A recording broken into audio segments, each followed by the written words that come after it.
guys, welcome back to my channel. Today I am here with a first impression and a review of the Kristen Leanne for Urban Decay collection. I did watch Kristen's video before I filmed this. I did want to know like what she wanted, like what she was going for and what her reasonings were behind like how she made things and stuff, and then to like give my thoughts on how I appreciate them now that I have them in my little paws.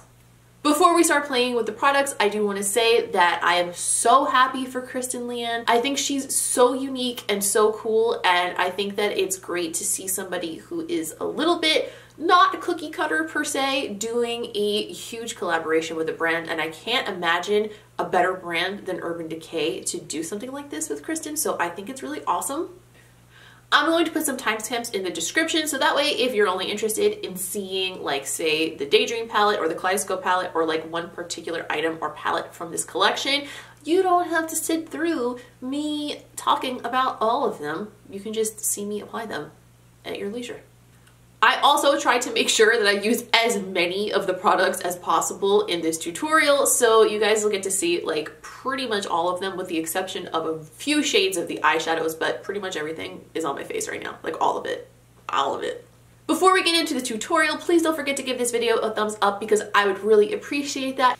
And if you have not subscribed yet, please go ahead and take a second to do that because I would love to have you stick around. That would be fantastic. And if you want to, apparently it's a thing now where if you want to get notified of all of my videos, you have to hit the notification bell. Not one time, but 2 times, which is really asking a lot of people. But if you would like to do that, for me, it would make my day. It would make my week, to be quite honest. It would make my whole week. But yeah, I think that's all I have to say before we get started. So let's jump in and start unboxing this collection. Okay, so I already did most of my base with the exception of highlight and my brows today. I left out the highlight because there is a highlighter palette in this package. So we are going to open the box now and look at it for the first time. On the outside, it comes in this pink plastic sleeve. And slide it right out of there, and it has this mixed up lipstick sort of finish to the box. It's a very cool, it's very Kristen, I have to say. I think a lot of brands have really been nailing it when they work with influencers in recent months with like how they represent that influencer's look and personality in the packaging. Okay, the inside, look how cute that is actually. That is such a pretty little background photo. All right, we have a little bit of an explanation here of all the products that are inside. I'll get to that in a moment. We have the Kaleidoscope Dream Eyeshadow Palette, Beauty Beam Highlight Palette, the Daydream Eyeshadow Palette, and 3 matte shades of the Vice Bullet Lipsticks. This is what the Kaleidoscope palette looks like on the outside, and there are the shadows from the inside. Super duper exciting, interesting, fun shades. This split pan in the center here is actually 2 transformer shades that you can pop over other colors. I like that there's a matte black in there. I think that's very handy. I do think that the layout of this is not really the most appealing to me. I kind of like everything to be laid out more orderly in a palette, but I have noticed a lot of other people seem to like this layout quite a bit. So I don't know, I guess it's just really a matter of your own personal preference. If you have been paying any amount of attention to my videos over the last couple of months, I'm not going to be swatching the shadows because I think eyeshadow swatches are bloody pointless.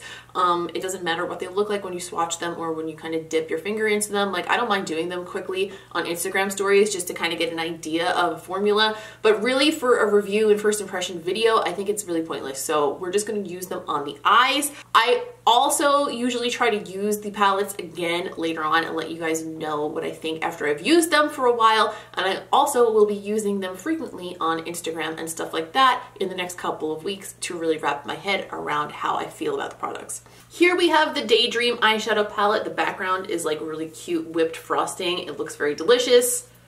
Oh god, I just dropped the brush on the floor. I'll grab that in a second. These are very neutral shades and I believe they're all matte. Yes, they are all matte shades. Personally, I kind of wish this palette was like included in the other palette, if that makes sense. Like I wish they were just one giant palette that all went together, but I can see how the Kaleidoscope palette might not appeal to a lot of people and they might just want the smaller palette with the mattes in it. So I guess that makes sense too. Again, personal preference. That being said, this packaging is really, really pretty and I do really like the choices in neutrals that they've made here. Next we have the highlight palette, which is called the Beauty Beam palette. Just look at how cool that packaging is. It almost looks 3D when you turn it, but it is flat on the front. That's just like a print. It has 3 highlighters on the inside. The lipsticks come into typical Urban Decay Vice packaging, but they are like a special custom pink shade. They do feel a little bit lighter too, and not in a cheap way, in a thank God this isn't gonna weigh down my purse kind of a way. The first one is a nude shade called Bun Bun. Next we have this fun purple shade called Cloud 9. And finally, we have this super dark, almost like a blackened eggplant plum shade called Spellbound. Now that we've taken a look at everything that is in the collection, I'm going to zoom in and we're going to create a look with it because that's what we're here for. I don't know why I felt the need to explain that. Okay, want to start the look off with a transition shade. I am going to grab the Daydream palette and I will be using the color Daydream on a Sigma E40 blending brush. Please excuse the way my eyelids look, by the way. They are both a little bit stained and also for some reason really dry, and my primer has not been sitting on them very nicely. So before I apply eyeshadow, they look like a crinkly, crepey mess. Thank God when I put eyeshadow over it, it kind of hides it, but I'm wondering why this is happening and when the fuck it's gonna go away because it's been making me crazy. So far, that neutral shade applied beautifully, and it does seem a little bit creamier than the typical Urban Decay shadow formula, like slightly softer maybe. It gives a little bit more kickback in the pan than the typical Urban Decay formula does as well, but that softness seems to be letting it blend a little more easily over the lid. Personally, I do enjoy the normal Urban Decay formula. I know a lot of people find it too dry. This seems slightly more pigmented than your typical Urban Decay shadow and also consequently a little bit softer. I think I'm gonna make this into like a very bright blue spotlight eye. So to create that shape, I'm gonna deepen the outer and inner corners of my eyes a little bit more with the color 8 from that same Daydream palette. And I'm using a BH Cosmetics number 7 brush.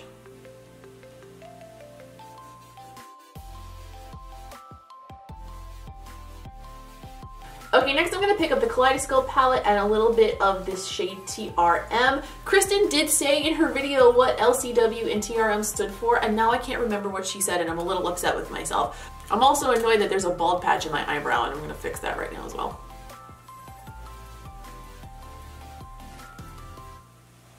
As per usual, because this is a first impression, I am going to go in first with the shadow dry, even though I almost always use my shimmer shades wet, just to see how it applies. If I need to, I will then wet the brush and then do the application with a wet brush, but I like to try it dry first just to see how the formula performs.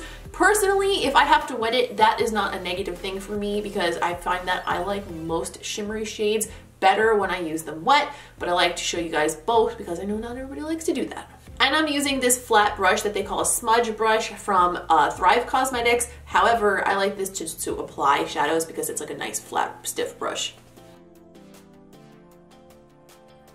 Okay, that actually applies pretty nicely dry, but I feel like I can definitely get a brighter, more foiled finish if I do it a little bit wet, so we're gonna try that as well. Ooh yeah, now we're talking. I like that. Also, just a quick note, I am getting a little bit of fallout underneath my eye with this shade. It is a pretty dark shade though, so I'm not shocked or surprised. Just something that you should note so you know to handle it. All right, I went ahead and put a whole bunch of powder underneath my eye so if there's any more fallout, I can clean it up more easily. Because when I brushed it away, I accidentally smeared it everywhere and I had to touch up my concealer, so we're gonna try to prevent doing that again. I probably should have just done my eyes before concealer today, but live and learn. Next, I'm going to go into the center of the lid with the color LCW. I'm gonna use the same brush from Thrive Cosmetics. I cleaned it off on my color switch between so it doesn't mix the colors together. And again, I'm gonna try it first dry and then we're gonna go in wet. Wow, that's actually so foiled looking even when it's dry. Damn. Alright, I'm gonna dab a little bit of a dampened version of that over the top anyway, just to see, because like that looks really good on its own, so I'm thinking it's gonna pop like fucking crazy.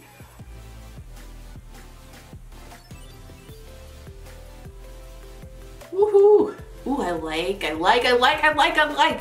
And I'm just gonna blend the edges of that very, very gently into the transition shade using a small brush. This is the Real Techniques shading brush. For the center of the lid, I'm going to try one of those transformer shades. So I'm gonna grab this shade Leo, which is kind of like a teal, and I'm picking up a very small brush to do that. This is a Real Techniques detail brush. I'm just gonna pop that over the center of where I put down that other teal shade.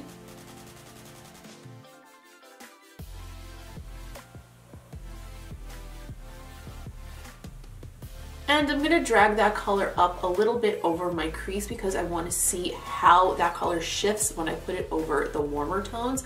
So far as I put it over the crease shade, you can, I don't know if you can see on camera, but the color is shifting from like a teal to more of like a green. It's actually very, very pretty. I like that a lot. I'm going to do like a typical halo eye, but now that I'm playing with this a little bit, I kind of want to use more of the colors in the palette. So I think I'm going to do like an orange and pink halo on the bottom. So I'm going to grab an item that's not from the collection. This is the Urban Decay 24/7 liner pencil in the color Torch. And I'm going to put that on the outer and the inner portions of my waterline. For the center portion of the waterline, I'm going to use this iridescent pink shade called Heartless.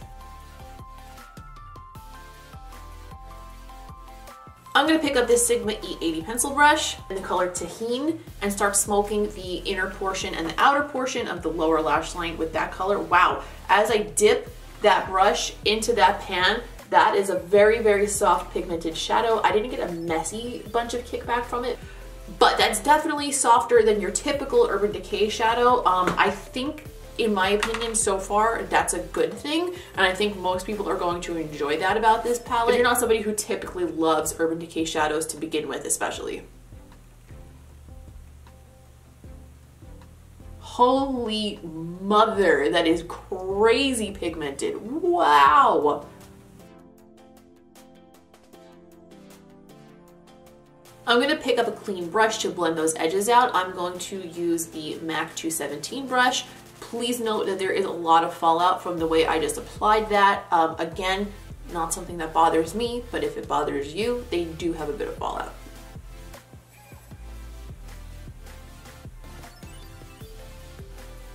That is blending like a dream though. I am dragging a little bit of that orange up into the crease here just to connect those two shades, since the bottom and the top are so like separate and color blocked. For the center of the bottom lash line, I'm going to pick up a little bit of this violet shade, violet lavender. I never know which one is which, but it's a kind of like a purplish pink, and it is called Spitfire. And I'm taking that also on a Real Techniques detail brush, but this is a clean one. This shade seems slightly less pigmented than the others, and I am going to definitely need to apply it with a little bit of Fix Plus on the brush. So you can see it's not like giving me a ton of payoff down there. I feel like maybe this would perform better over the entire lid, but since this is how I chose to use it, let's go in with a little bit of Fix Plus.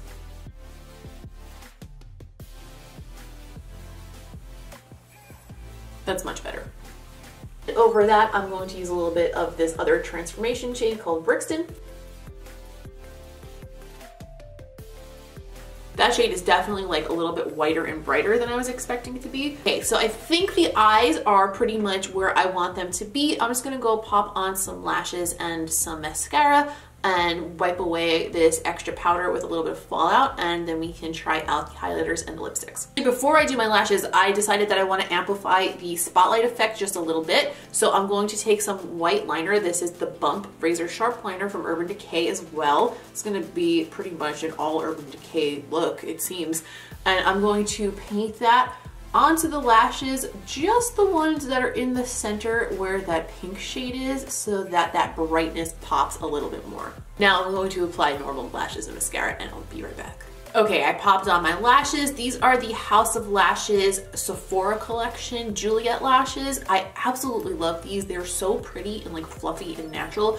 Kelsey-Ann Fitzpatrick does these halo eyes where she does the white liner on her lashes in the middle, on the bottom, but also on the top. And she makes it like the most intense spotlight, but it's also completely matte most of the time, and it's like the most amazing effect ever. If you haven't seen her do those, please go check out her Instagram. They're so cool. Her Instagram name is Kelsey Anna F, which I always want to misread is Kelsey Ann AF, just because that's how my brain works, but it's Kelsey Anna F. Okay, for the highlight, I'm going to start off with this shade. It seems to be the middle tone shade in the palette here on the right-hand side on my MAC 140S brush. Okay, smooth, pretty. I'm gonna pop a little of that shade onto my chin as well. I'm gonna use the center shade, which is the lightest of the three, to highlight my nose. Doing that with an eyeshadow brush to have a little bit more control.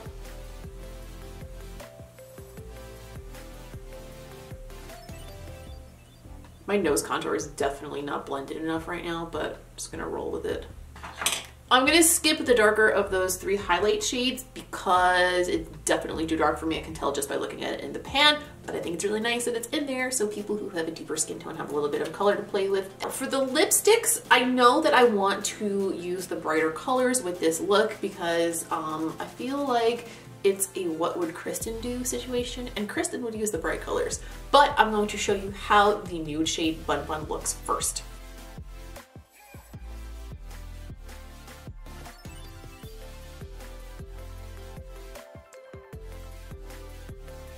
That's actually a really great nude. Like, really, really nice. To finish this actual look, I'm going to do an ombre of the two other shades. So I'm going to start with Spellbound on the outer corners and then put a little bit of Cloud 9 in the center for like a purple ombre.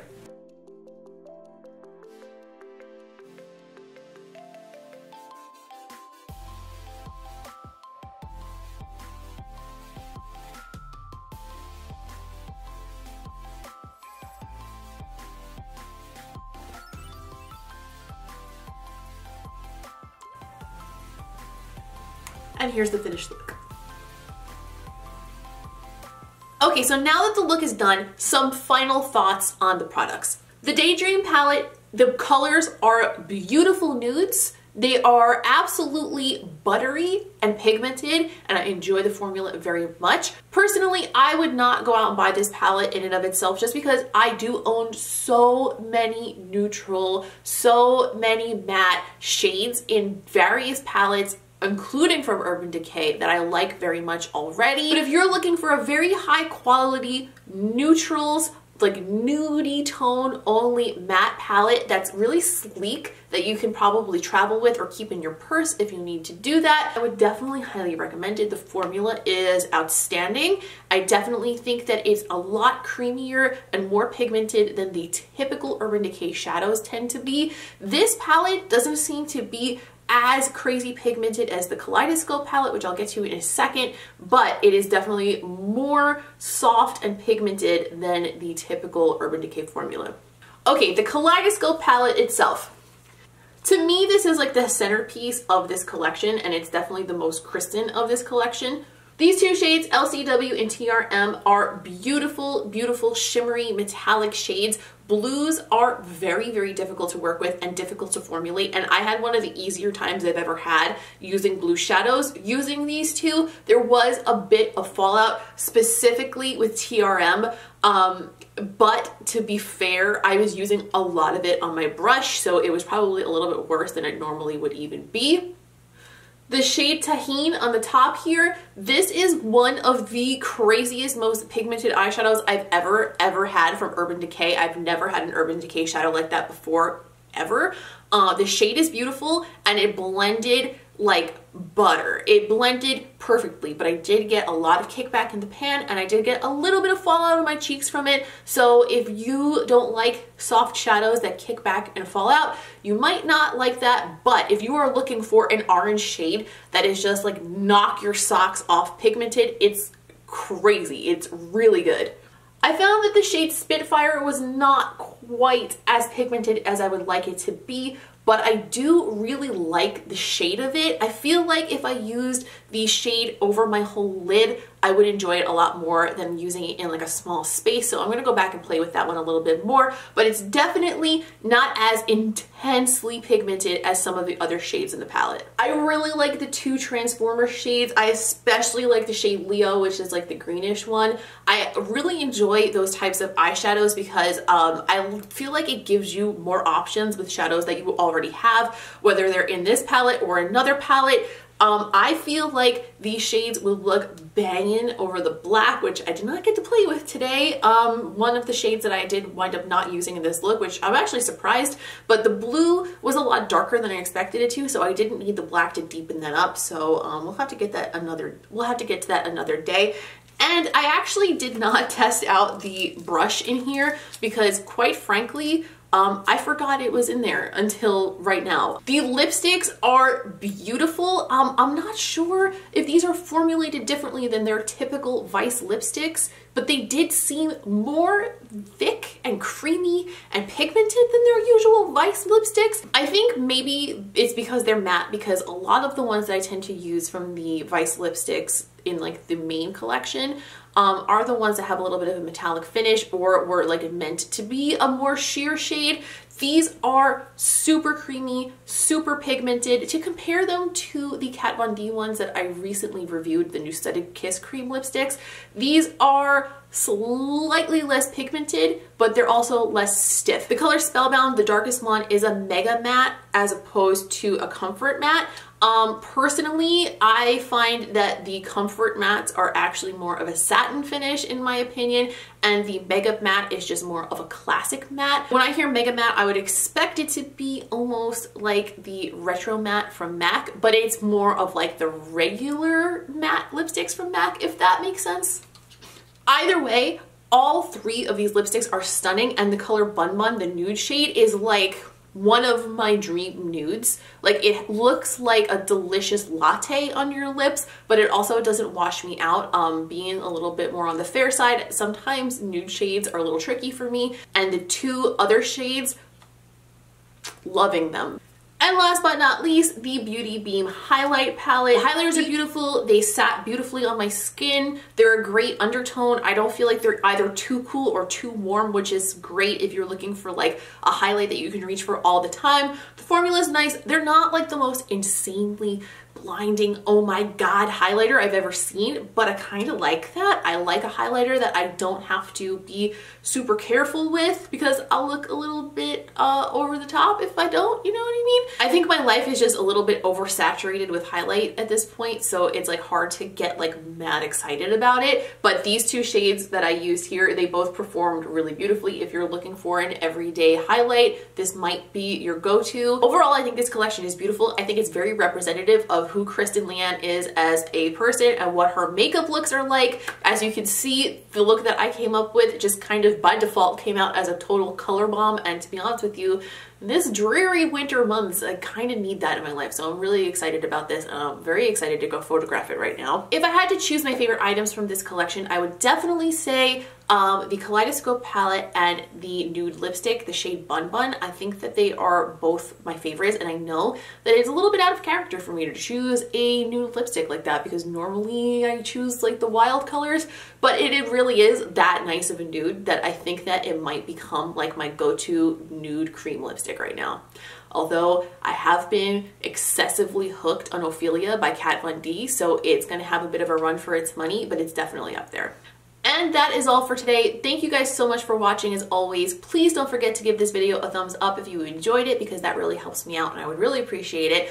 Don't forget to subscribe if you haven't already because I would love it if you would stick around for more videos in the future.